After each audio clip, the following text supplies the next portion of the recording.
Hoy volvemos a hablar de multirreincidencia, pero no de la misma que debatimos la semana pasada. Si entonces la mayoría de esta Cámara aprobó la conocida como Ley Robamóviles, una ley con sesgo clasista que endurece el Código Penal, hoy les presento una proposición no de ley que aborda a otros multirreincidentes. Hablo de los chiringuitos financieros alegales y de las entidades bancarias con sus tarjetas revolving. Basta de que sean siempre los ciudadanos quienes sufran, personas que pueden perder su casa o pagar de más, obligadas a un interminable viacrucis de reclamaciones y juicios. Todo ese sufrimiento es innecesario. Las correcciones podrían ser automáticas, solo falta la voluntad de ponernos de acuerdo. Simplemente queremos poner coto a la desregulación, tal y como nos pide Europa, y acelerar un anteproyecto de ley que regule los créditos al consumo. Los multirreincidentes de nuestra PNL son los que se llevan el botín con un clic en el móvil o detrás de una ventanilla. Las víctimas son las familias trabajadoras a las que el mes se le hace largo, eterno, incluso en febrero, que tiene 28 días. En España vivimos dos realidades paralelas. La cara A,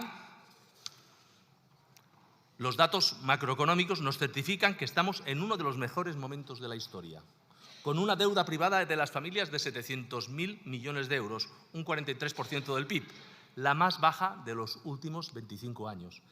Pero en la cara B, la música no suena tan melódica. Hace daño a los oídos y al bolsillo. Hablo de los créditos al consumo, que se han disparado en los últimos meses, alcanzando los 4.000 millones mensuales, de un total de 116.000 millones. Es la deuda de supervivencia. Por eso, permítame que les hable con claridad. No hay nada que esconder, porque el problema no es la persona. El problema es un sistema que se aprovecha de ese momento de necesidad. Y eso es lo importante que entendamos hoy. Esto no va de irresponsabilidad individual, esto va de vulnerabilidad aprovechada como modelo de negocio. Pero por eso estamos aquí, porque mientras los beneficios empresariales se disparan al 13%, los salarios de los trabajadores de la empresa privada retroceden. Allí donde la fuerza sindical es menor, la pérdida es de 4 puntos respecto a los salarios del 2020. Salarios con subidas por debajo del IPC, estímulos constantes al consumo y un precio de la vivienda desorbitado. Esa es la combinación que daña principalmente a los trabajadores con salarios medios, unos 11 millones de españoles. Las familias que pagan un alquiler o una hipoteca tienen enormes dificultades para afrontar otros gastos y cuando lo intentan, muchas entran en una espiral perversa que les lleva a la ruina económica y emocional. La ruleta empieza a girar con el origen de nuestro principal problema como país, la vivienda, al convertir un derecho consagrado en el artículo 47 de la Constitución en un bien especulativo. Las familias hacen un esfuerzo titánico destinando 40% o más de su economía solo para tener un techo. De ahí viene el coche, para moverse donde el transporte público no llega, y se tira de un crédito al consumo con un interés medio del 6,63%. Después llegan las vacaciones, la vuelta al cole, la matrícula del máster, los regalos de Navidad o el móvil.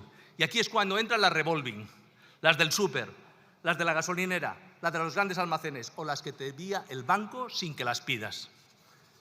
Estas tarjetas se han aprovechado de una sentencia del Tribunal Supremo, qué raro, del 2023, que fijó hasta en 6 puntos porcentuales el diferencial para calificar de usurario un crédito revolving, lo que ha permitido elevar los tipos.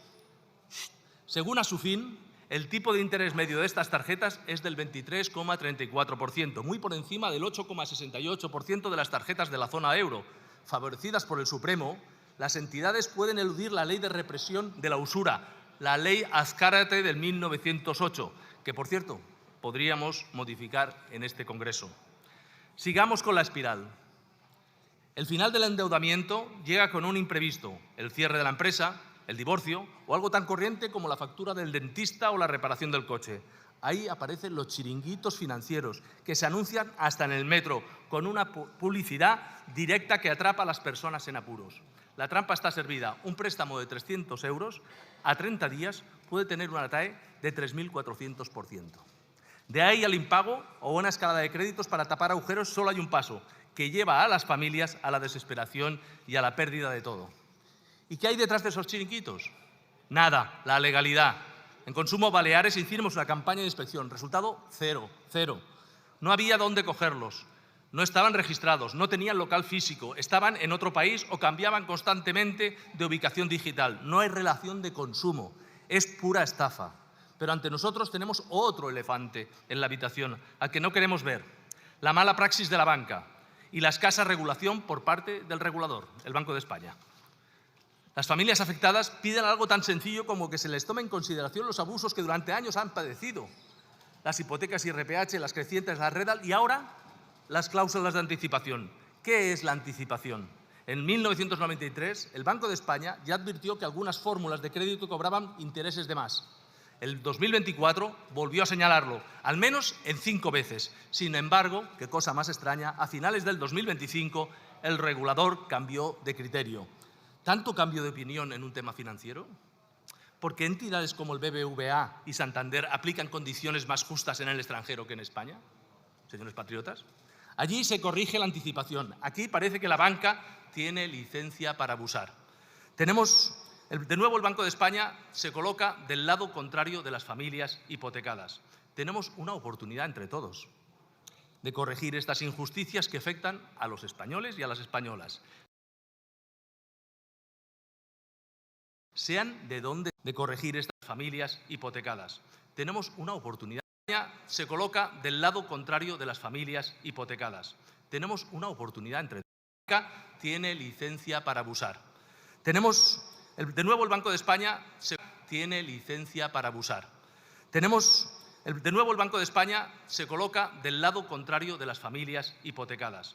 Tenemos una oportunidad entre todos de corregir estas injusticias que afectan a los españoles y a las españolas, sean de donde sean, y voten a quien voten.